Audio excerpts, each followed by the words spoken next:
Okay, I'm told all the talking must be done from here because of the broadcasting. I'll answer some of the questions, and then my colleagues will also come and talk on some of the questions that have been raised. The capacity building in the constituencies to absorb the CDF. Let me say that actually, in a sense, a good capacity, a good level of the capacity is already there. Because if I take the example of the constituency I represent, Leo, in the last 10 years, money from the central government to build classrooms, the last 10 years, I don't think they've constructed more than 3 or 4 classrooms coming through the Ministry of Education. But the money from the CDF, small as it was in the last 10 years, we managed to construct something like maybe 18 classroom blocks. So, in a sense, therefore, this is why I say that we have been doing these things already. And I'm not the only one. All the other MPs, you ask every MP, maybe except those who are from the government side, but you ask all the MPs from the opposition, they will tell you that they constructed more classrooms, more clinics, more teachers' houses than the central government, using very thin budgets. So the capacity is there because we've been doing it. The question now is, with the enhanced level of funding, will that capacity break down, or it will still be sustainable? I must admit there's a possibility that errors will be there, given the huge amount. Temptation for some people to pinch some of the money will be there. But we are also going to tell the police, if anyone takes government money through CDF but does not do what they should do as a contractor, first of all, the contractor will be in trouble, and you, the police, who have received a complaint, if you do nothing, you also be in trouble. So we are going to be very strict. I don't believe it's just a matter of capacity because people have not learned enough physics or enough chemistry. It's just common sense. I mean, what is difficult about somebody receiving money, build a classroom, you do a tender, you follow through? What is difficult about that? Now, indeed, the constituency offices only have one person. But CDF actually is not administered through the constituency office. It is administered through the local councils. There is no MP who receives money in their account. There is no MP who receives money through the Constituency Development Fund. That money comes through the district councils. Whether it is Choma District Council, whether it is Katete District Council, whether it's Mansa, it comes through the councils. And at the councils, there are staff for development, they have treasury departments, they have all sorts of offices, except that these offices were not doing much because the human beings were there to do the work, but there was not enough money. So the establishment is there, the offices are there, there will be now more money for them to do the work, and now we have to tell the police the thieves must be arrested quickly if they steal. The question on exploration, if there are issues, please come and talk to us. Because indeed we want to get to that 3 million tons. We'll do everything possible and sensible to get there. If there are issues of exploration, let's talk and see what we can do. If it's too late for this year, we'll do something for next year. if it makes sense. On the emphasis, what happens when those incentives or tax holidays lapse? My view is that if somebody is making money, and remember this is a tax on income, if somebody was making profits and the tax holiday goes, but they are still making profits, why should they go away? But the more fundamental issue is this. In my previous life, I worked closely with their colleagues from Southeast Asia. Okay? A region that I admire so much because, as everyone says, they were poorer than us in 1964. But within a stroke of a generation, they've become very rich.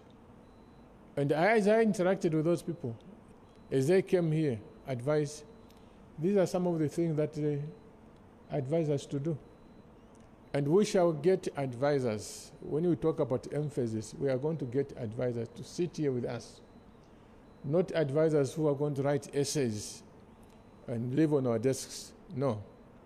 Advisors who to sit with us on a daily basis, tackle problems as they arise together, and make sure that it must succeed.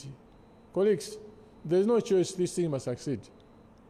If it succeeded in Mauritius, if it succeeded in Malaysia, if it succeeded in Taiwan, Vietnam, a country that we all know was bombed to dust, these arrangements succeed. Why should we fail?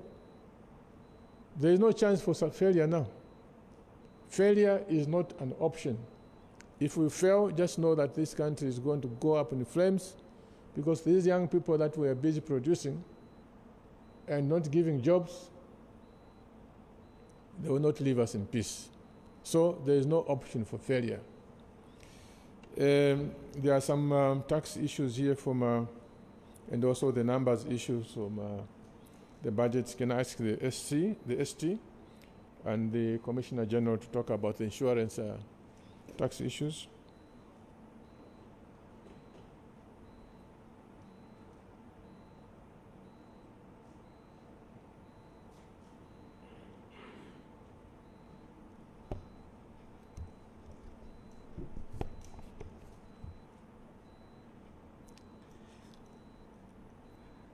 Thank you very much. Probably let me start with the question that came from Mr. Kandeta, and I'm sure all of you have seen it circulating where the former Minister of Finance and others are talking about the numbers not balancing. What the minister presented is a budget statement. It's not the budget. The budget is the estimates of revenues and expenditures, and the compendium is in the yellow book. We call it the yellow book because we always print it in yellow.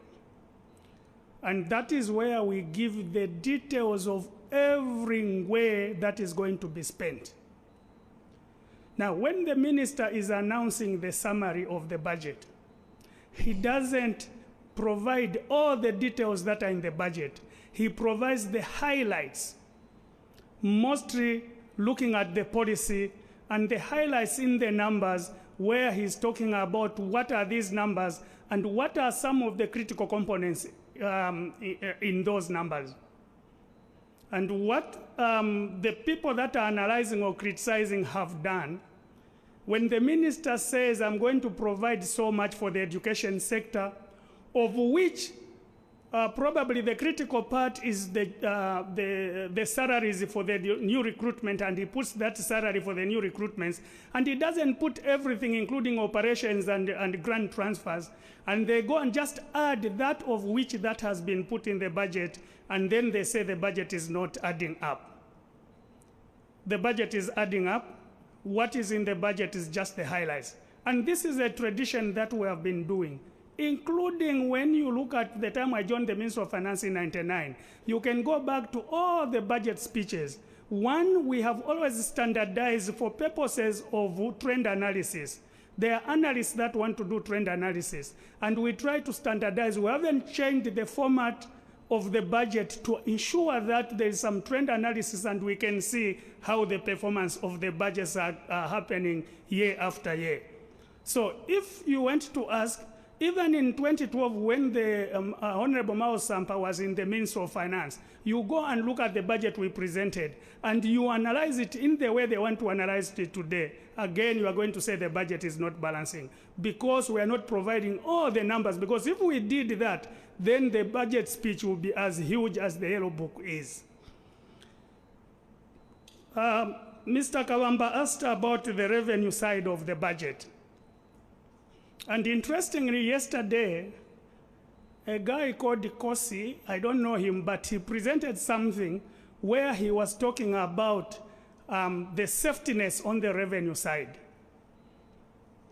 We are talking about domestic revenues of 98 billion. An indication is already showing that we are going to get 96 billion. And the difference of 2 billion, even if you just put it on growth rate or alone or exchange rate, surely we must be very comfortable with that number. And if there is somewhere where we are not comfortable, this is the intention of this discussion, so that then we can engage and we see where we are not comfortable and we work together. We are talking about the financing, and the minister already talked about one of the windows that we have already been assisted, and he talked about having the special drawing rights. And part of those special drawing rights, which are already with us, are going to the financing. So probably another comfort is that part of this financing is not something we are starting to look for today, but it's money that we already have, and we have already agreed that we use part of that financing for that side. But also suffice to say that we have had a lot of discussion with other cooperating partners that are willing to come on board, and we are working around the clock that we get some of that money, probably over and above what we have in the budget. But I know that Chivamba was talking, and I know he's very passionate about the IMF program and what it means. Obviously, we have provided in the budget some numbers to pay the debt. This is on the assumption, because we don't have an agreement on the debt restructuring, and we can't take it for granted that the debt will be restructured. We have to provide for that. And I think this is one of the issues that Andrew Chiwe, when he came here, he was talking about, that we have provided for these numbers. Should we be able to succeed and have some restructuring, we'll have some fiscal space where we can be able either to fast track the dismantling of the arrears, or fast track the debt service so that we can be able to be sustainable. So these are some of the issues that we are looking at. And just to comfort you, Chibamba, that we will be having, we are still engaging with the International Monetary Fund, and 2 days from now, we will be engaging with them for the rest of the month, with a view to making sure that we conclude everything, and probably as we go in 2022, we can have a program that then we can ride on and be part of the common framework for debt restructuring and be able to achieve that debt restructuring. I will leave the last question to my colleague from the Zambia Revenue Authority, but probably all I need to say is, as Zambians, if all of us paid tax, it will be very easy for the minister to reduce the tax rate or to reduce the burden. If each one of us want to be special, then the source from which we are charging these taxes will be smaller, and therefore the taxes will be high for those sources.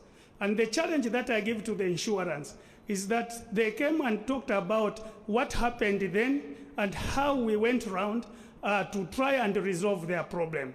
Has the problem been resolved? What have they done to come on board so that they are part of the mainstream tax system and they are not treated special?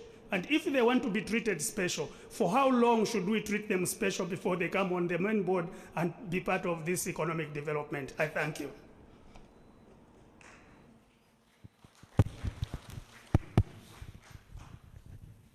Thank you.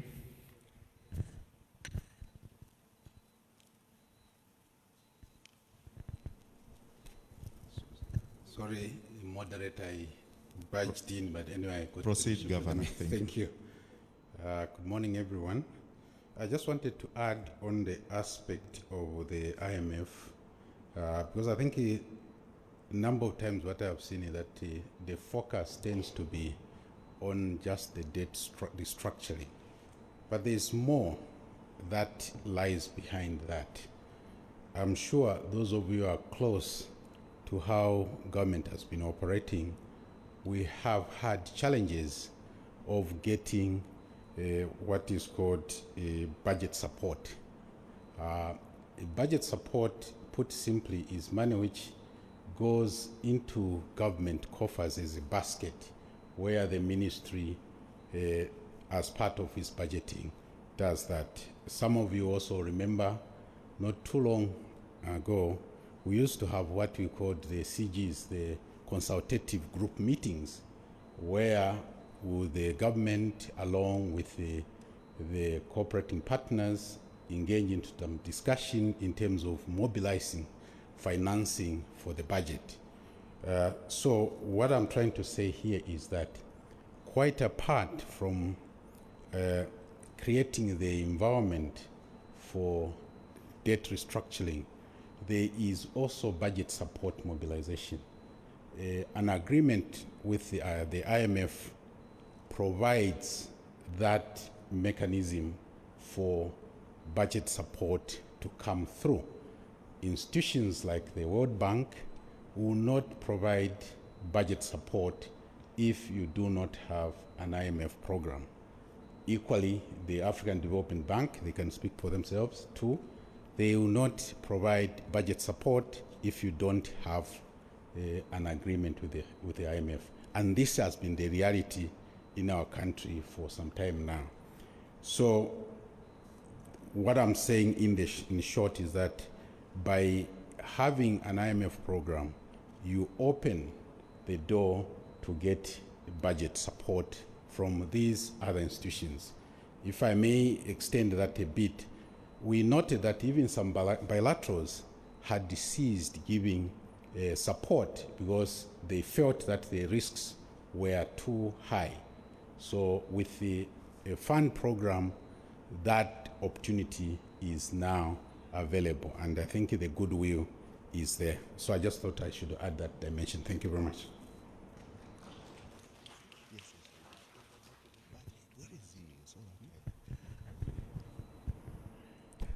Good morning.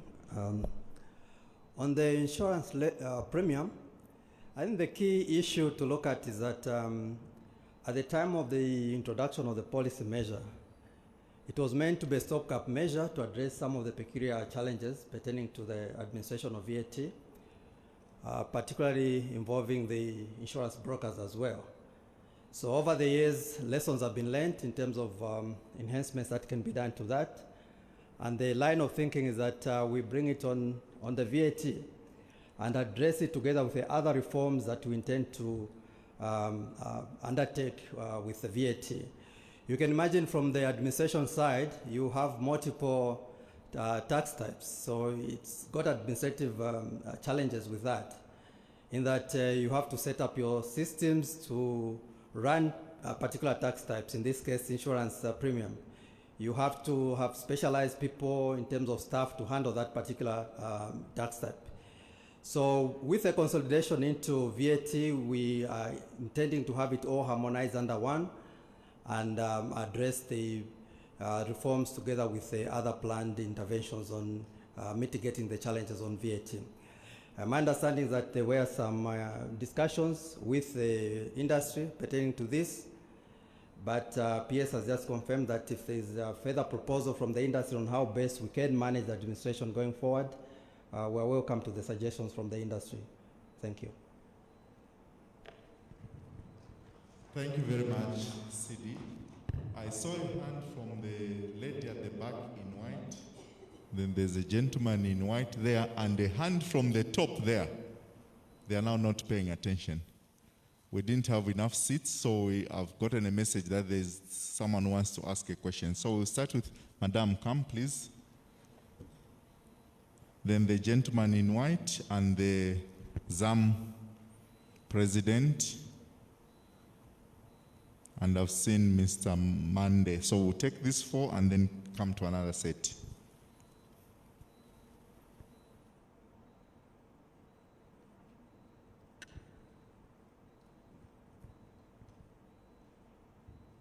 Good morning. I am Dr. Claudia Paulen. I am the Country Director for Consumer Unit Trust Society. I am also representing the Debt Alliance as we sit as the Secretariat. My question is actually threefold. The first one is that it is quite commendable, first of all, as a starting point, that Honorable Minister, that the budget is indeed considered a people's budget. But of course, the concern is that this budget seems to be an expensive one. You noted, quite right, that the budget is tight due to the debt burden that the country is being faced with. However, we note that even in your debt dismantling plan, it is not very clear what is the priority in terms of short-term manageability, because what we've noted is that instead of polluting development interventions, it's about time that we began to start having a Vision 2030, 2050, in which all the development plans and any politician, any political party that comes in feeds into that 2050 plan. Because indeed, development is about improving the lives of people and not necessarily a political party sort of prerogative. The other issue worth noting is that even in the debt dismantling strategy that you have talked about, there is no clear sinking fund that is deliberately put in place to ensure that indeed at least even 10% of government's revenue is put aside. Because what we have noted is that we are constantly dealing with coping mechanisms. And that is why it has been difficult for the government to come up with good policies that are considered sustainable. You also noted, importantly, that decentralization is quite important. But there is no clear strategy. Yes, you talk about building classrooms, but I think the whole idea of decentralization is not just a question of building classes. There are more institutional failures. And so far, what we've seen in the past couple of years is that the council roles have been eroded because of the shifting roles. And this means that there's been systematic incapacities. And so there's a lot that needs to be done. So we wonder if there's going to be a deliberate strategy that will go into and sort of downplay, sort of outplaying all these different areas, performance indicators, benchmarks, skills development. These constitute as key. Institutional systematic areas cannot simply just be resolved by putting in a fund. It is because of these kinds of issues that we have noted that these councils have not worked effectively and efficiently. It's not just accountability measures. Accountability and transparency require adequate measures in terms of restructuring systematic transformation. And then beyond your flagship, it's quite important that you have increased your flagship programs in the social sector. But we are also concerned that beyond social cash transfer, empowerment mechanisms for youth and women, it would be important to look at other social ills and complementing facilities like mental health and all the institutional complementary factors that might help with that. Thank you very much. Thank you, Madam. Please, as you come forward to make a comment, there was a gentleman in white. I'll ask for you, sir. Let's be orderly. As you come forward, please consider that there are many who would like to ask or make comments. So be as concise as possible, please. Thank you, moderator. Good morning, Honorable Minister. And my names are Noe Nkoma. I want to first of all commend you on this budget, which I think talks to real empowerment. But as I do so, I just wanted to make an observation, Honorable Minister. In as much as your intentions are good, to be able to take the money down into the constituencies, and speaking as a person who has, in the last few years, and I continue to do so, interacted with the constituencies, having just come out of an election in Rwangeni. I want to propose to you, Honorable Minister, that having sat as a commercial bank at one time, as a microfinance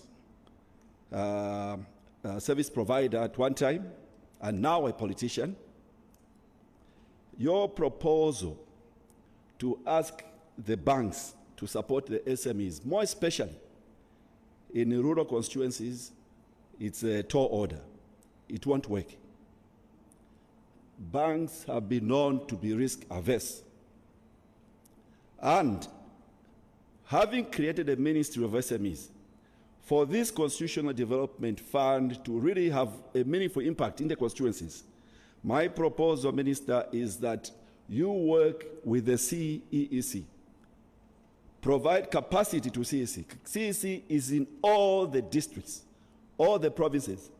Give them enough funding, working together with the parent ministry, the Ministry of SMEs, with the Zambia Credit Guarantee Company, so that there is no undue delay to provide funding for this to execute on their contracts.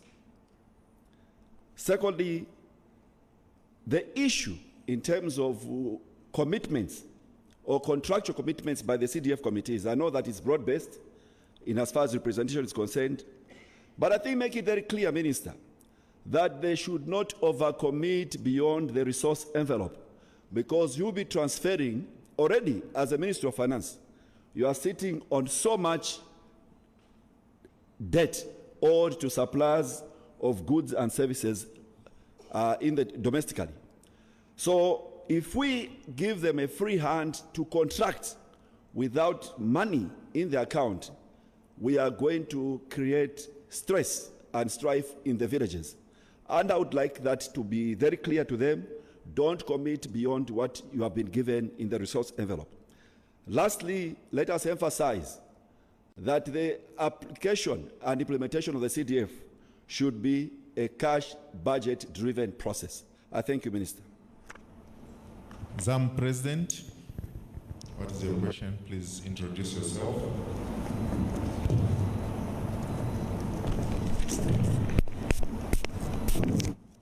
Good morning, Honourable Minister. Well done on your budget, and I think from the private sector, it's nice to see a budget that moves away from short-term bandage therapy to more long-term gains for our economy. Having said that, there's some concerns I think we would like to raise in the budget, which, especially when it comes to things like skills development, it's a recommendation that we start moving this towards a more demand-driven skills development that is driven by private sector, so that we see the employment that you are talking about and your government is talking about actually is what we need and not what the government thinks we need. Also, when we look at our budget, we have often talked about the modalities of it being outdated in terms of how we prepare it and what we really want to gain from it. And going from this, I think certain KPIs need to be introduced in the budget, which talks about performance indicators. And I give you one example. In the farming industry, our subsistence farmers, which have a highly subsidized industry, produce maybe 2.5 tons per hectare. On the same land, our commercial farmers produce 8 tons per hectare. And these are KPIs that I think we need to start addressing generally. I've given an example. We also need to start talking about disposable income and the savings structure of our country. One issue when it comes to manufacturing, Honourable Minister, is value addition. We have read your budget speech, which talks about value addition in our economy. And I think what eludes us often is we know what to do, but the how is what is left to much interpretation. And I think as manufacturing, we would ask your government to particularly pay attention to value chains and develop value chains that address the resource base of our country. The resource base of our country, when we talk about, for example, maize, copper, I will give you two examples. We recently have authorized the export of 1.2 million tons of maize, but that 1.2 million could have easily been processed through our milling companies, which are around 200 around the country, and added extra shifts and extra jobs to our economy, a low-hanging fruit. So that, I think, when we look at the value chains, even when it comes to copper, one of our members who is in the transformer industry, copper is at 10,000, I think, at LME today, but they pay $15,000 to add 2% of refining back so that they can process the copper into their products. So it is more recommendations, I think, going forward, especially when it comes to when you look at the MFES. We welcome what you have done in introducing the MFES structures and tax incentives, but we would ask for a revamp of the ZDA Act, where industries that are already in business in the country, for example, I go back to milling, it would be hard to look at a milling industry that overtrades the industry and overtrades the product going into an MFES. If we are able to give these incentives in the MFES, they should also go back to traditional industrial parks that exist or industrial zones that exist. We need to find ways, maybe through like what you have done in SI 110, very commendable that you have allowed it to continue for the manufacturing sector to progress, but maybe we can find something that allows for EPZs to be extended out of the zones. And when I say this, is you have export companies that have revenues maybe 40% or 30%. Look at the structure and allow for an export processing license that gives them benefits to develop their production. Lastly, I would just like to address the ZRA Commissioner regarding issues of outstanding VAT refunds and tax credits from the old tax online system. I think private sector has brought this up many a time, and we would ask your position if that in the debt dismantling, it is a debt, if anything is being addressed to bring this to light. Thank you. Thank you, Mr. Mande. Please, we only have 25 minutes to go. Please, as we come to make comments, let's be as brief as possible. There are many more questions we can take if we take that approach. After me, Mr. Mande will have the ZIP's president, and then the Honorable Minister and his team may respond. I congratulate you, Honorable Minister. Introduce yourself, sir. My names are Ernest Mande, Group Engineer and spokesperson for Trade Kings. Honorable Minister, I congratulate you on the budget. I knew you would, and you did. But my question is to you.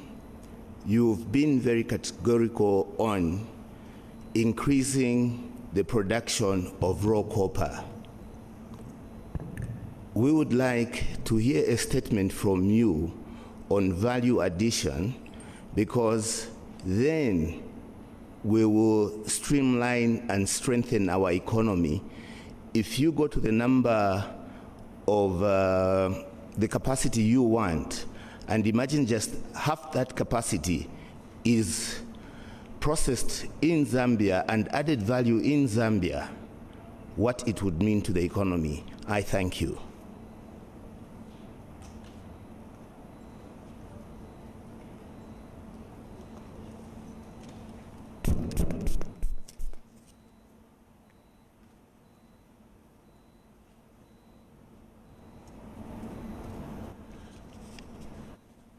Good morning, Honorable Minister, and may I ride on the protocols that have already been said. My name is Robert Tembo, President of Zambia Institute of Purchasing and Supply. Mine, first of all, is a recommendation to the Minister for a robust budget and very ambitious. We would like to provide a solution to the government and through the Minister. I do note, I think through Madam Zinga and my colleague, I think, who just stood here on the issues of capacity.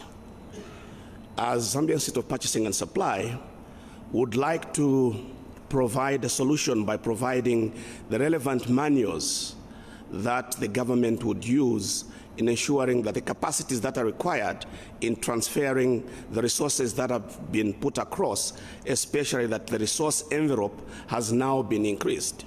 How will that be done?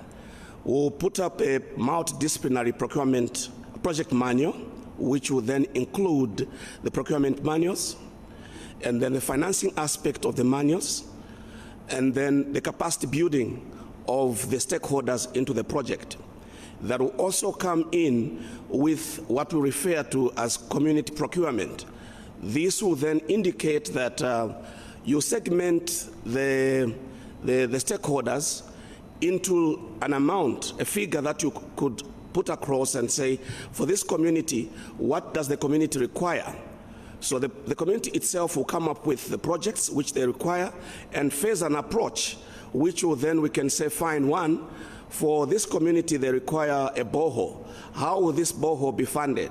The drawings should be made available, and I would like to go back to the ZAMSIF, which is Zambia Investment Local Investment Program, which was done some area back under MMD. So all we need is to actually update those programs. We do have consultants who had already done these projects, and we can get back to them.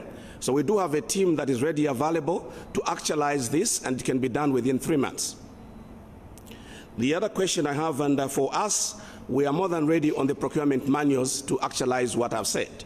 And we have a team ready, available. We have also already set up our team as being proactive, which we are referring to as the Center of Excellency, which is a research center that will help the government in ensuring that the supply chain is very robust and provide the solutions to the government. To the other side of the coin, please. Yes, the other side of the coin, I would like to refer this question through the bank governor. Sir, I do appreciate that we need to develop the SMEs, but there's one part which I think in terms of the policies on the lending policy, the base rate is too high. There is no businessman who can survive. And could also the government reduce the internal borrowing so that the overcrowding on the SMEs by the government is reduced? I thank you.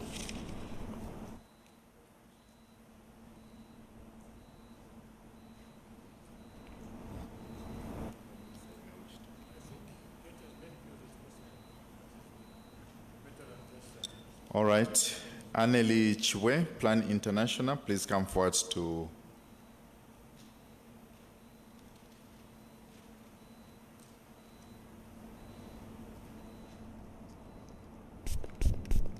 And then Chitingwa, prepare yourself after Anneli. You have 1.5 minutes, Anneli, to do this. Let's give each other opportunities to make comments, please.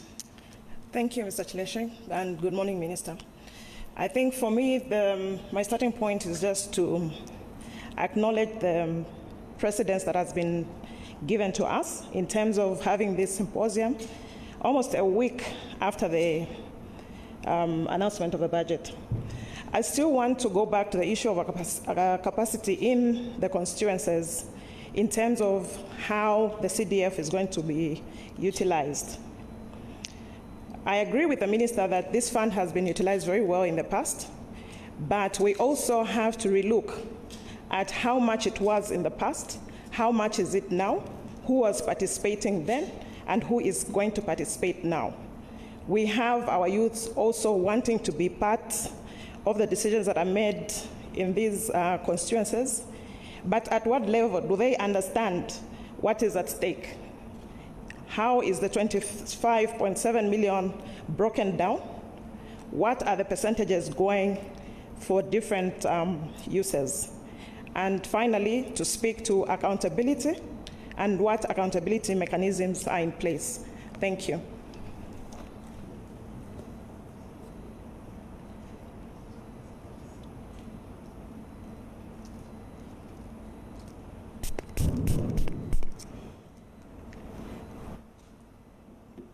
Good morning, Honorable Minister. Thank you for this very ambitious budget. My name is Chitimbwa Chifunda, Head of Policy at WaterAid Zambia. and my interest is water, sanitation, and hygiene, an issue that borders on our dignity as individuals, a human right. Other than removing borehole taxes for domestic users, there wasn't much else pronounced. Sorry. Apologies, let me just take off my mask. Other than removing borehole taxes for domestic users, there wasn't much else pronounced in relation to my sector. My sector has been underfunded for the last 10 years, with only 37% of what was allocated to WASH dispersed. His Excellency President Hichilema committed to increase investment in this sector when he opened Parliament in September. And so we're very expectant, especially that WASH is a critical enabler for development. In rural areas, water access stands at 58%, sanitation at 37%, and hygiene at 15%. These figures are too low. We are happy that you have finally decentralized, something that we have been calling for a long time, fiscally decentralized, that is. However, is the assumption that CDF will cover all the investments for all the social sectors at community level? How will this be done systematically so that we meet our targets without a bias for one sector over the other? Our view is that now the needs for CDF are much more than they were before, because there's a long list of what the CDF will cover.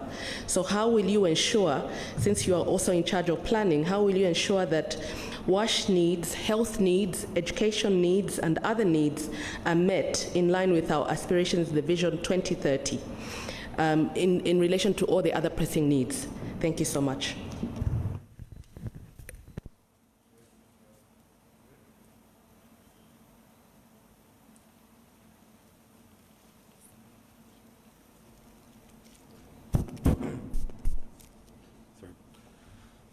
Good morning, Honorable Minister. My name is Aubrey Muyeke Chivumba from the Crushers and Edible Ore Refiners Association. Honorable Minister, as the PwC CEO said, this is a very ambitious budget. And the one thing that I have not heard so far concerns whether you're actually going to relook at our whole tax structure. Whether you're going to relook at the entire tax structure. We haven't really had a comprehensive tax review since about the 1990s, and yet our economy has changed.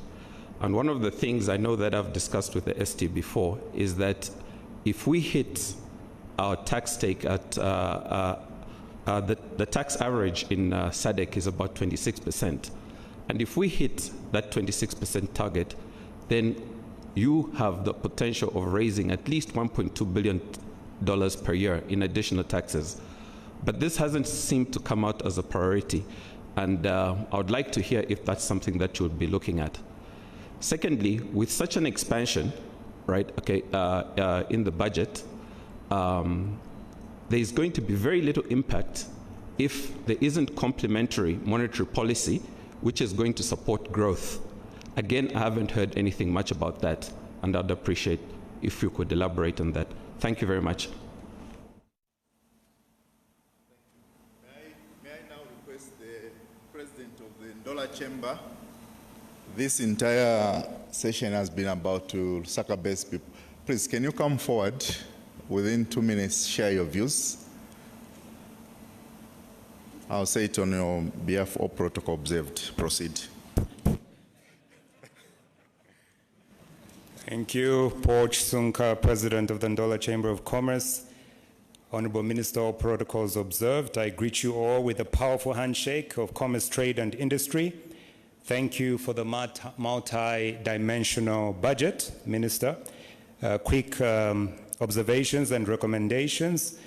Honorable Minister, we appreciate the various tax incentives, but the cost of doing business remains extremely high.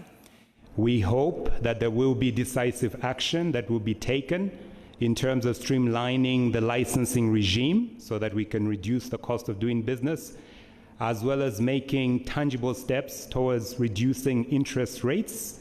The banking sector needs to come to the table. That will be very important. Minister, regarding the CDF fund, I'd just like to mention that a lot of responsibility has gone to the WDCs, But when you look at the guidelines that were recently issued by Honorable Nkombo, you do not see private sector indicated as one of the members. I think that's an anomaly and an omission that needs to be corrected if we are moving on the agenda of public-private partnerships. On the SMEs, Minister, a lot has been done in the budget. We hope that there can be dedicated legislation that can streamline the various mandates that are fragmented so that we can give legal impetus to the existence of SMEs and startups in Zambia. ICT and broadband, Honorable Minister, we're in times of COVID. It's very important that we promote e-commerce by seeing how we can reduce fees in terms of broadband access, voice, and data. This will be very conducive to creating an enabling environment. As I wind up, Minister, incentives have gone to the mining sector. We need to see reciprocation by increasing the uptake of local businesses in the local supply chain. Regarding the M-FESs, the restructuring that is taking place is commendable, and we encourage that the nature and complexion of the M-FESs have a diversification of nationalities as well as an emphasis on value addition. I thank you. Thank you very much, Mr. Chisonka. May I ask David Nsimbi, a student from CBU, to come forward and make a comment, please? Show some energy, David. Good morning to all the stakeholders present here.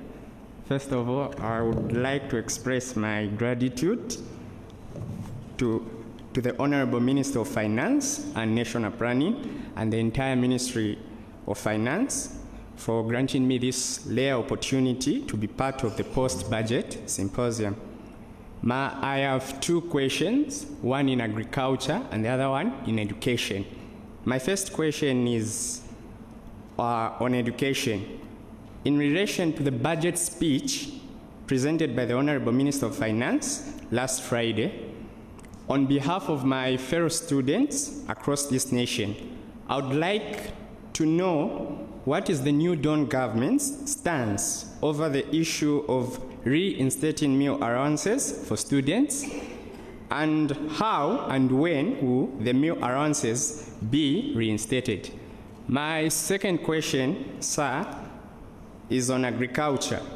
Following what the Honorable Minister of Finance and National Planning had stated, that government will continue to support small-scale farmers, what implementation policy will government put in place in order to reduce the cost of production for small-scale farmers, specifically the cost of farming inputs such as seed, fertilizer, and transportation costs?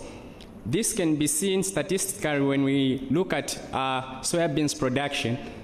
Statistics today show that there was a demand of about 800,000 metric tons for soybeans, but only about 410,000 metric tons of soybeans was produced. And this has been attributed due to high cost of production, specifically transportation cost, fertilizer, and seed. I seek for your clarity, sir. Thank you. Thank you. Thank you, my brother. Mr. Mubiana, Civil Society for Poverty Reduction. What are your thoughts? In 1 minute, please. All protocol observed. Proceed. Thank you so much, moderator. Good morning, Honorable Minister. A lot has been talked about capacity of the local structures to be able to manage the resources that are being sent there. My concern, though, is on the capacity for these structures to be able to participate in the planning and budgeting processes. Honorable Minister, what are we doing to ensure that the wards, the constituencies, are not mere recipients of these funds, but they also actively participate in the budgeting? My second question, Honorable Minister, is around the rail system. You talked of revamping the rail system. We all know the prestige that is associated with the towns, the cities that are along the line of rail. I just want to find out whether the new Dawn government has plans to ensure that we extend the rail systems to the outlying provinces. Thank you so much. Thank you, Mr. Viana. Mwema Luandamo, NYDC, what are your comments?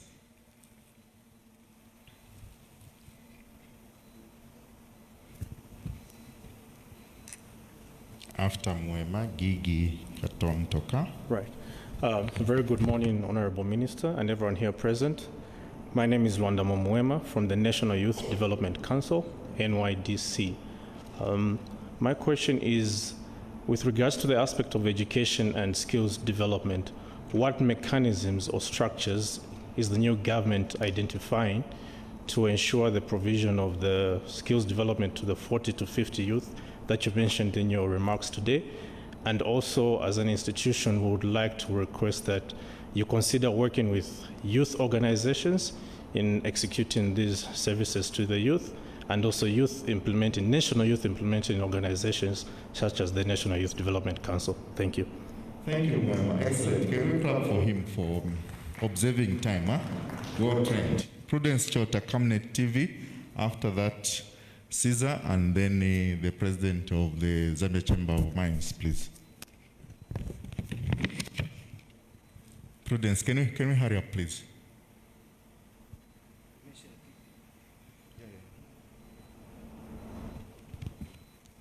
1 minute, Mr. Thank Gigi. you very much, and good morning to everyone. My name is Gigi Katontoka from Tax Education Advocates of Chirundu.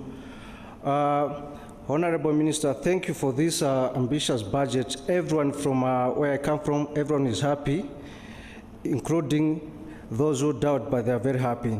I want to make a comment on CDF. On CDF, everyone is happy with this one, but try to put it whereby consider the demography in the constituencies. There are some constituencies whereby they've got a lot of people. You can't compare Mandevu and Chirundu. So increase more on those who are constituencies with a lot of people, because that's where empowerment for youth, women will come from. Then my main concern is on the revenue side of this budget. It's a huge budget and it needs a lot of work, especially most of the funds will come from the taxpayers. But I've researched and done that taxpayers, you haven't considered them very much in terms of you haven't given them much knowledge. That's why there's low tax compliances, especially on the SMEs. This budget will see the hiking of the SMEs. This will be the huge, that's where revenue will be coming from. You can't compare it from the mines. This entity of SMEs, who have got a lot of taxpayers. So consider educating people. They don't remit taxes because they have got little or no knowledge, especially where I come from Chirundu and other rural areas of this Zambia. So that's what I've been submitting as a tax education advocate. I've submitted so that you, Minister of Finance, you can say hi to your neighbors, Minister of Education, whereby they should consider putting practical subjects, especially compulsory subjects of tax education in schools, whereby the graduates, the school leavers who have got ample and enough knowledge to know when to pay tax, how to pay tax, where to pay tax. They don't pay tax just because they don't know, they don't have that money or that capacity. They don't have this knowledge. So please consider this very much. There's low tax compliance in Zambia. So make sure, I've submitted to Minister of Education on this issue. Please consider putting this education. Let's say the last government, they introduced Chinese in schools. For what? Let's put these practical things like entrepreneurship, so that you even give them craft certificate after graduating, so that they can start their own businesses and employ others. It will motivate them. And this tax education in schools, everyone will be compliant. They don't pay tax because they don't have enough knowledge. Even me, myself, I don't have much knowledge. That's why it's difficult to remit tax. Thank you very much. Thank you. Thank you, Prudence. Thank you, sir, for that very passionate appeal on tax education. Thank you. Thank you so much, Prudence Chota from Camnet TV. Minister, I would like to find out, on the tax incentives that you introduced, we are projecting to make a loss of over 5 billion kwacha from some of the reliefs that were done. So I would just like to find out, is this not going to affect the revenue mobilization for the budget? Then the other thing is, on CDF, we know that most of the time the ward committees are politically inclined. So to ensure that there is no political interference in how CDF is being distributed, what measures are you putting in place to ensure there is no political interference? Thank you so much. Mr. Caesar Swale.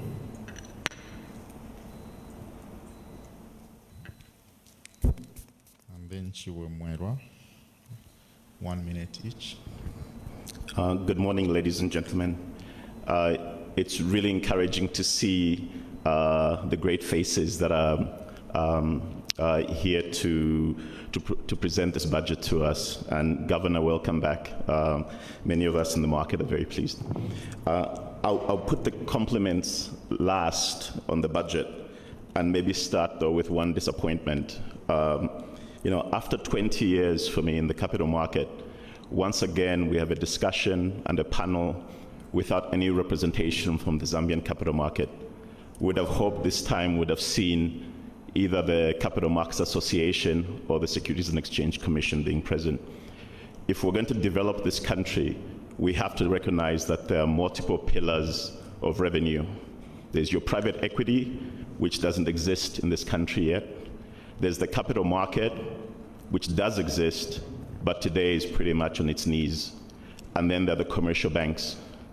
We will not be able to advance a lot of these suggestions that we have talked about today, the initiatives in the budget, without that third pillar of mobilizing capital through the capital market. The liquidity that everybody's talking about here comes in different forms, and some of it might not be in the form of commercial bank debt, for one of the reasons the previous speaker raised. Yet the capital market provides you that flexibility. Collectively, institutional collections in Zambia today are roughly between $50 to $70 million per month. And yes, that's before the deductions and obligations they have. But those are funds that are looking for yield and return. And the capital market needs to be streamlined in some fashion. This is a very important pillar for the country to address. We did not see the capital market really feature in the budget, despite some submissions that were made. And as I said, once again, it's really a by the way. So hopefully all of you during your tenure, you can engage with the stakeholders that are responsible for the Capital Markets Association and SEC. And really we advocate for a better understanding of the market and how it could feature in your ambitions. Some of the points I'm going to then raise are very much related to where the capital market could play a role, which haven't been talked about here. One, the mining sector, and we've talked about broadly, but really there's two elephants in the room as far as that sector is concerned. What do you do about KCM? What do you do about Mopani? The two have been consolidated as though they're both problem childs, yet Mopani is just another corporate that needs to address certain things that relate to it in a manner that any other corporate in this country does. I think there should be attempted here to various stakeholders in the market how that entity could be very transformational. We should not give it away. If you look at Kodako in Chile, and I've always advocated, and not to contradict the minister, Singapore is not our example, Chile is. The driver of that economy was copper, and how they've been able to diversify it on the back of copper. Kodako is listed on the capital market there. It's held by the citizen. And what pops or generates the liquidity that comes out of that entity is then distributed into the economy. That is extremely important from our perspective. We have another chance here. I'll leave it to the cleverer people to speak about KCM, because I do believe that's a little more complex. Then other areas, and I know I'm running out of time, but that need attention, is the fuel issue in the country. We do know that the arrears sit at about $600 to $800 million. How will that be unpacked? Historically, what we have seen, or recently what we saw, were that waivers were provided to citizens to fill that void. Maybe that should be extended, and maybe it's done also in a more transparent manner, that locally we bring in the fuel. And maybe one last bit, since I have a few things here that I've raised. The other one is health. We did see the contribution increase to health, but it's not sufficient, and we have to be deliberate. We shouldn't find out through the death of a relative that there's only one radiation machine at UTH that works 2 months a year. That should be a primary focus for us, together with education. I don't have enough time, but there's so many other things that we think the stakeholders that can provide some practical solutions to. I don't have all the answers to some of the things I've raised, but I thought they should be said. Thank you. Thank you, Caesar. I would have liked to have more interventions. However, the Honorable Minister has got another scheduled assignment. So we will bring the program to a close with a comment from the President of the Zambia Chamber of Mines, and thereafter our main sponsor, Atras Mara, before the Honorable Minister gives his closing remarks. Thank you.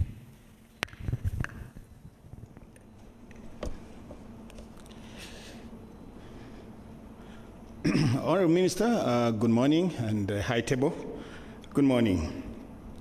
Very, very briefly, actually, I was just going to say thank you. I'm very happy, but I'll just add one or two questions that. The government position on the mining industry, Honorable Minister, is acknowledged and much appreciated. It just goes to reiterate the point that our sector is foundational, not just key, but foundational in the economic development of our great country. My friends in this room, I just need to say this, that our industry was at the verge, or at the edge of a cliff, and it was just requiring a slight push, and would have fallen down the cliff.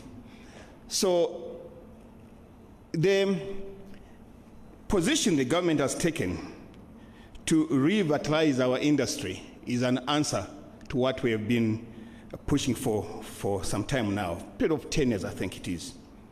So I want to thank you for your approach to mining investment, which has certainly made us stand out among us players in the region and beyond. I want to say this again. I think your action, Honourable Minister, and your government action, it's the first step to make our country stand out among us players in this region and also beyond. And we welcome your budget greatly.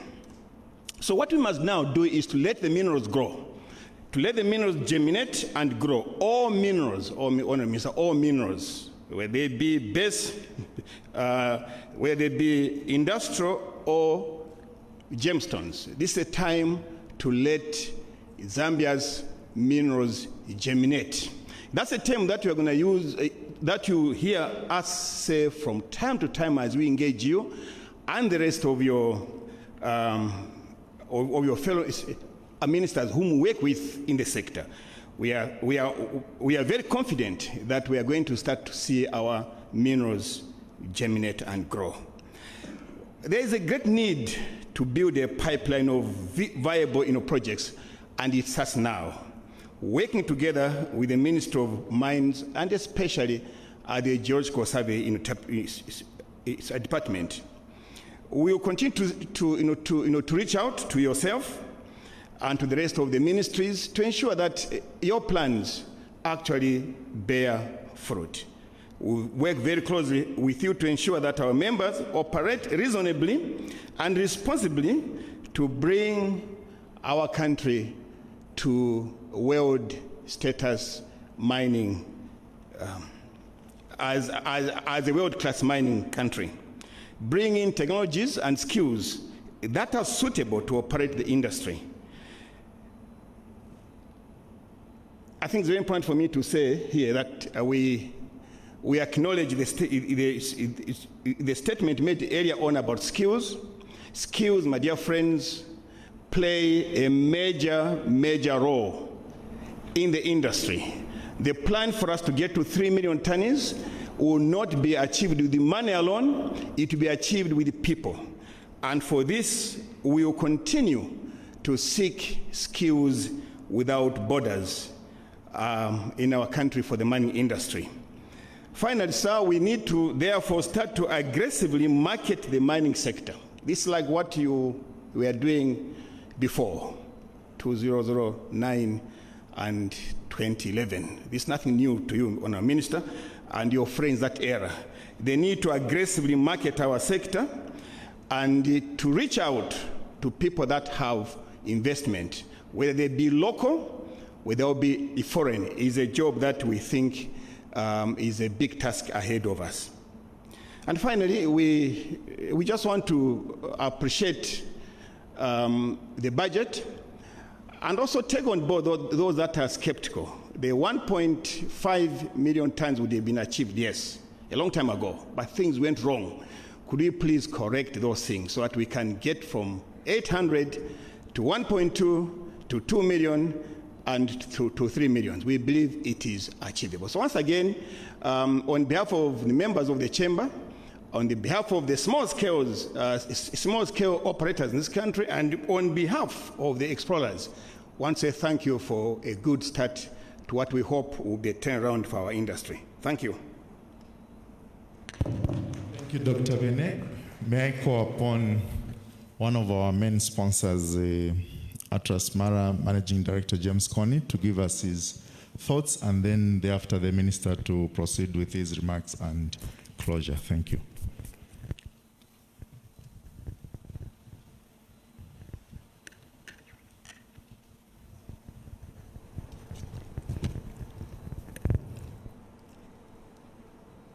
Good morning, and sorry, is it on?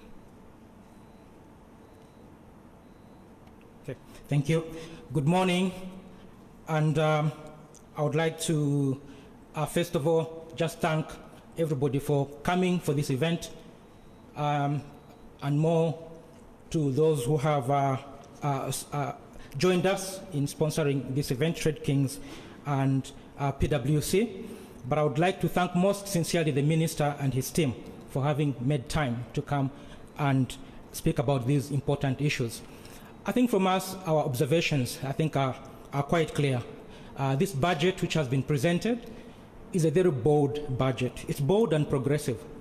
I think my colleague from Pricewaterhouse talked about how the budget is, it is daunting, it's ambitious, to an extent it is risky, but the one word that summarizes all this is that it's very bold. But we believe it's bold and it's very progressive. The measures taken, including decentralization of some of the funding, giving up part of the mining revenue in hope of investment in the future, they are bold steps, but we believe that they are progressive steps. As a bank, what are we going to do to support this budget? We want to assure you, Honorable Minister, that we are going to be joined to the hip with you in making sure that these measures, to the extent possible that we can support as a bank, that they're actually done. We are already doing a number of things which fall in line with this, including supporting of SMEs, as well as building up programs that will be very, very deliberately set up, and you'll be hearing more of these details in the next 2 to 3 months on how Atlas Mara is going to support these SMEs to ensure that they grow. With the fiscal discipline, if we have fiscal discipline, we are going to have lower cost of funding. You know, as some people have already pointed out, we do have a scenario at the moment. Rather, we did have a scenario 3 months back where there was excessive crowding out. Interest rates were very high. Now we are already talking about rates of 13% on the one-year T-bill from 26%, which was there 3 months ago. Believe me, this would drive down the cost of lending to the private sector. it will be necessary. What will it take for this budget to succeed?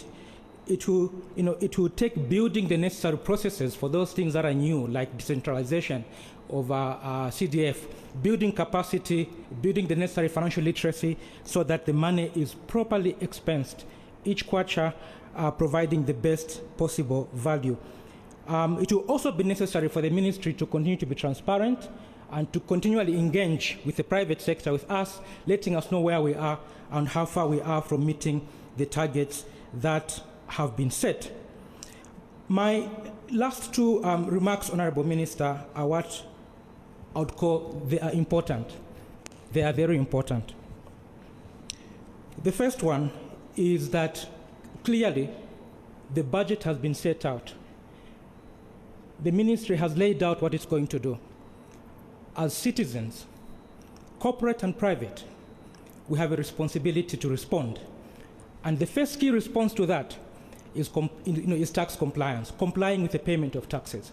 Starting with the big players, the mining sector, in the big corporates, in the small corporates, at individual level, we all have a responsibility to pay taxes. The more tax we pay, the more resources we can generate, and the more programs can be embarked on that will be progressive and enable our country to succeed. I agree with a gentleman from Chirundu who was saying part of the non-compliance with regard to tax is involuntary. Some people don't know that they have to pay taxes, and others think they have to pay 100 when it's only 50. So it will be important to ensure that we have measures that will enhance the tax compliance and that will result in additional revenue. My last point, Honorable Minister, and again, this is a very important point. It's very important and it's directed at you, Honorable Minister. This budget is going to be implemented by individuals. I wish I was facing you when talking, but I have to face the mic. It is important that you realize that it's going to be implemented by people. And these people have to be encouraged. They have to be motivated to ensure that they execute what has been planned. I would like to start by encouraging you as the Minister of Finance, with your team, that please continue to focus on the purpose for which you're doing your roles. You're doing this to impact the people of Zambia. You're doing it to increase the livelihood of the people of Zambia. Many challenges will come along the way. Many naysayers may come and perhaps criticize and advise, but you have to stick to the purpose for which you have this job, for which the governor has his job, for which the director, the Commissioner General of ZRA has this job, and it is to raise the livelihood and positively impact the people of Zambia. Let this leadership flow through to all your staff, to the district level, to the people who will be administering the CDF. They have to be encouraged. They have to remember the purpose for which we are doing these jobs so that they can be a positive impact on the Zambian people. With these remarks, Honorable Minister, I want to thank you once more, and I want to say that we hope this will not be the last of the engagements or the updates. It will be necessary for us to do this continually so that we are kept appraised. There's a lot of optimism in the country that we're going in the right direction, and let us take advantage of this and ensure that we deliver on what has been presented. So thank you very much and have a good morning. Thank you very much, Mr. Kone. This is possibly not the last. We may have an event on Thursday with the Zipper at 9 o'clock right here. We also think of having an event next week on Tuesday with the Indoor Agriculture Policy Research Institute and the entire agriculture sector. I'm told it will be here, so you can get in touch with those institutions for invitations, and then we can continue to engage. At this point in time, may I hand over to the Secretary to the Treasurer to invite the Honorable Minister to conclude. Thank you.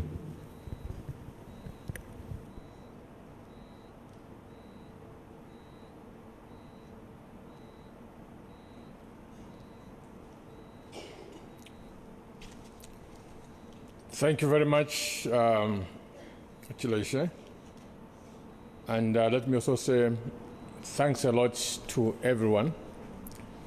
You notice that as we progressed, we decided that we should not be responding, so that we give you more time, because part of the reason why we are here is basically to listen to you. There's a lot of wisdom that you've presented, and it was important that we gave you more time so that we can also learn from you. It is not possible to respond to everything that was said here. Some of them were pieces of advice. Some of them were comments for us to agree with or not to agree with. But we've taken note. And let me also say that it will be an open door policy. I know that the President is also thinking of re-establishing the Business Council. I think some of you recall in the during the President Manawasa, there was Business Council. I think there's a thought to reintroduce those for the purpose of tackling specific problems, not just to meet and mingle around, but we identify problems, especially that are faced by you people in the business sector and other sectors, and then government can commit itself to tackling those.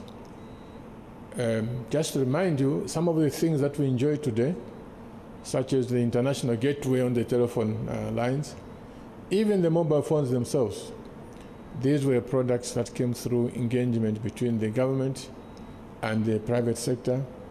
So we think we should pick that up and continue with them. Let me just address very few of some of the points that were raised, maybe because of the broad nature. The meal allowances for the colleges. Please take note that the President made a commitment that he's going to do that. But for now, those commitments are only possible within the means that are available. Just this week, he was talking about it. I made this commitment. We need to honor our commitment. But for now, it is not possible because the money has gone to your young brothers, your nephews, your young sisters, because if we leave them behind and we focus the money on yourselves, then obviously we are creating a problem. So the issue is still very active in the minds of the President and all of us. As soon as we are able to do something in one way or another, maybe through bursaries, maybe through loans that are more affordable than what they are today, we'll make an announcement. So please bear with us. We have not forgotten about it.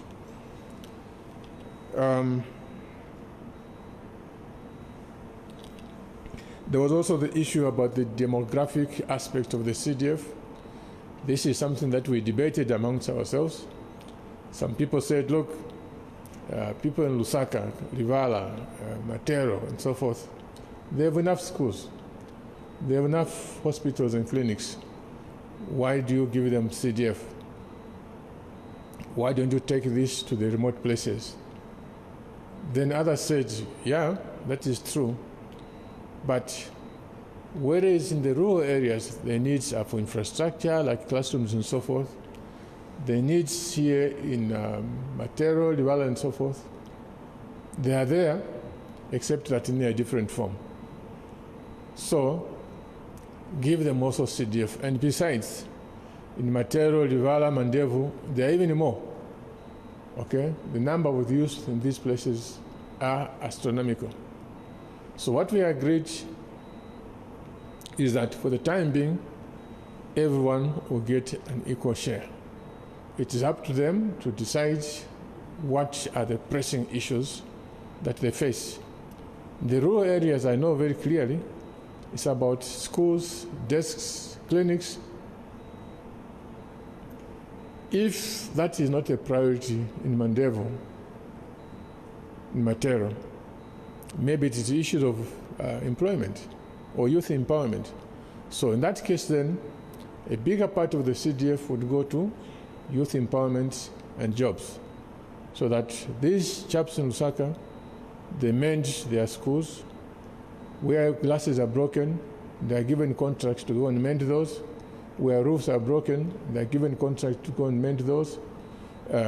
So for now, their money will be the same. They will allocate them according to the specifics of their needs. Obviously, this is also a learning process. As we move forward, lessons to be learned and adjustment may be made in the future.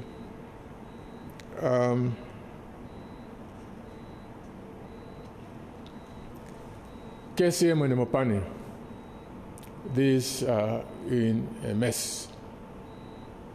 If you are made to believe that by merely putting, saying this now belongs to us Zambians, if you believe that the solution had been found, you are mistaken.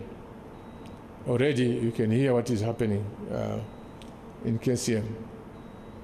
More importantly, these mines need huge amounts of capital.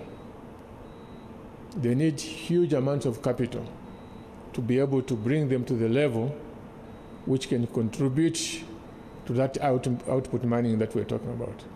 So what appears to be glittering on the surface is not real. Serious work is required there. I can confirm that some discussions have started, and at some point, when we are ready to make an announcement on the way forward, those will be mentioned. But please don't believe to think that there was a solution that was arrived at. It is a big mess.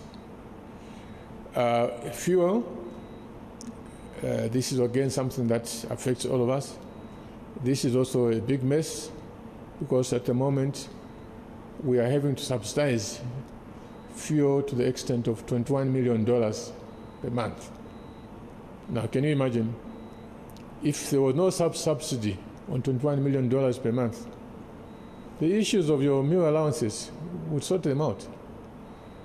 But we have to make choices. Personally, I don't believe this is money that is being well spent, because we can do better things with that $21 million per month.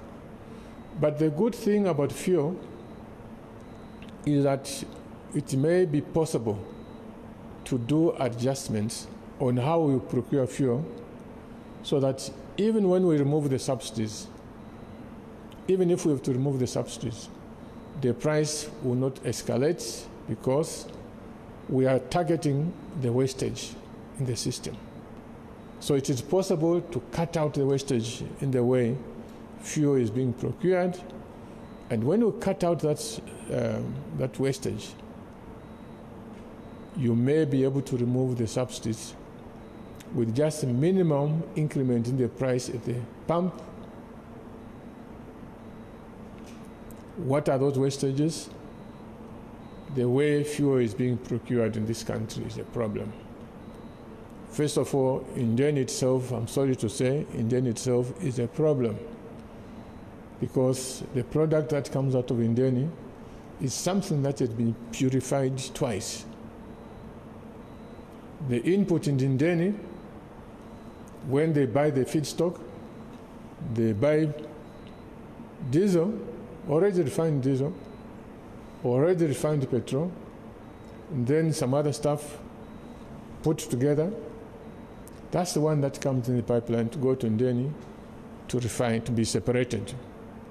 So whether we like it or not, whatever fuel comes out of Indeni is always going to be more expensive compared to the diesel or the petrol that you buy finished.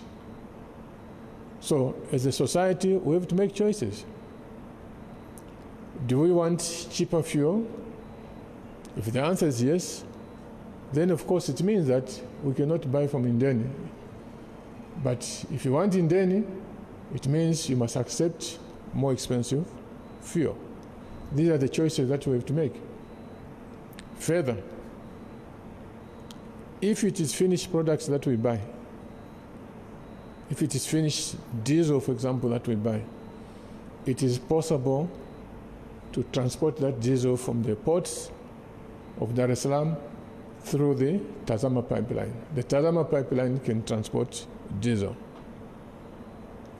And if you transported that diesel through the pipeline, the cost of transporting fuel, that diesel, it will drop from about $150 per cubic meter to $57 per cubic meter. So it will be cheap. So when you talk about the reform that we are going to have to talk about at some point, these are the issues. You want the status quo, fuel will remain expensive, and at some point we may have to reduce the subsidy and pass on the cost. You want fuel to be cheaper, then we have to organize the manner by which we get fuel. Finished products and through the pipeline and not through the tankers. So these are the choices that we have to make. These are the choices that we have to make. Obviously, there will be some casualties, because if you buy the finished products, it means that Indeni cannot be as active as what it is now. In fact, it cannot refine because you'll be buying from outside. So there are people who are employed at Indeni. Okay, I think about 300 of them. What do we do with them? Should 300 people force all of us to have expensive fuel? Or should we say, let's take care of you 300 people, so that the whole country gets cheaper fuel? So these are the issues that we have to confront at some point in time. I thought I should address myself to these key issues which affect the economy at large, but otherwise for all the comments, advice, and concern that were expressed, we've taken note. And you are free at any moment to come to us, write us letters, and we hope, especially those of you from the business sector, please, this is going to be a government that is going to be user-friendly, because we understand that to solve the issues of unemployment, it must be industry that must be functioning. So we are going to be user-friendly. The issues of cost of doing business, delays in licenses. I have an experience myself waiting for 7 years to get a license for a small facility in Liwa there. 7 years. This cannot be tolerated anymore. Okay? This will never be tolerated under this government. If you are out there with the responsibility of giving a license and so forth, and the paperwork is correct, you'll be told that this license must be issued within X number of days. That's the way it's going to be. So please, business people, invest. Those of you who are scared of your investment money and so forth, invest and create jobs. If you don't, in fact, it's not a matter of saying if you don't. The investment here is to be open to anyone, whether it's from Saudi Arabia, whether it's from Zimbabwe, whether it's from Zambia, it's going to be open to everyone. What's the reason? If we wait for Mr. Kandeta here to create the jobs and say no to somebody from Saudi Arabia, say no to somebody coming from Mozambique, how long is it going to take? In the meantime, 300 young people are coming in the labor market every month. So this kind of problem, as we have seen in East Asia, it is only solved when you open up yourself to investment, create a good investment climate, so that every day, ideally every day, there should be a company, a serious company that is opening. That's how we are going to solve this problem of unemployment. Take the example of the Nakambala, I give it as an example, that it can employ as many people as how many people can Nakambala employ? Assuming it's 4,000. Assuming that we open a new Nakambala, it employs 4,000 people. In the meantime, we've all been busy producing children. We put 300,000 people on the labor market. So that Nakambala, that new Nakambala producing 4,000 jobs, is it making progress in the labor market? The answer is no. So please, let's change our mindset that it's going to be wave and wave of new investments that is going to solve this problem of unemployment. Thank you so much.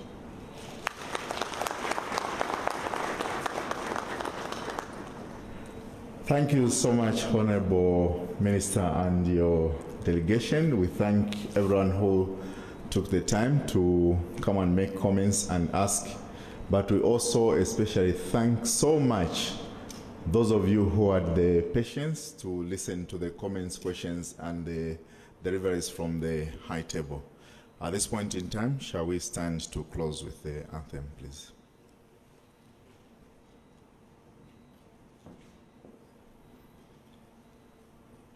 One land and one nation is our pride.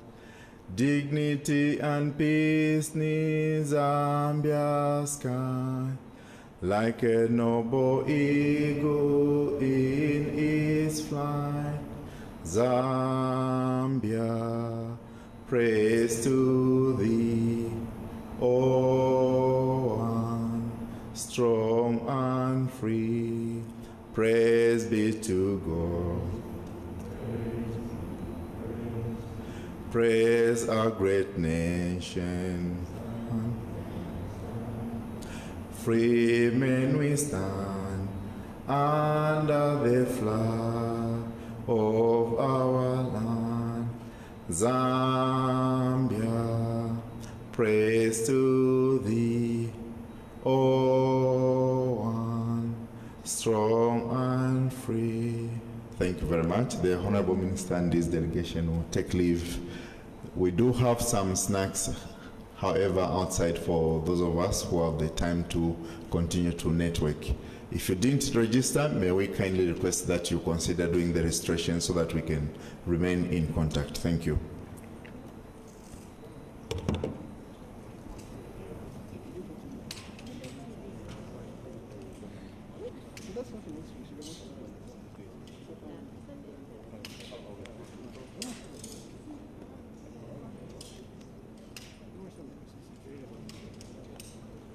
A world of opportunity comes with every new dawn.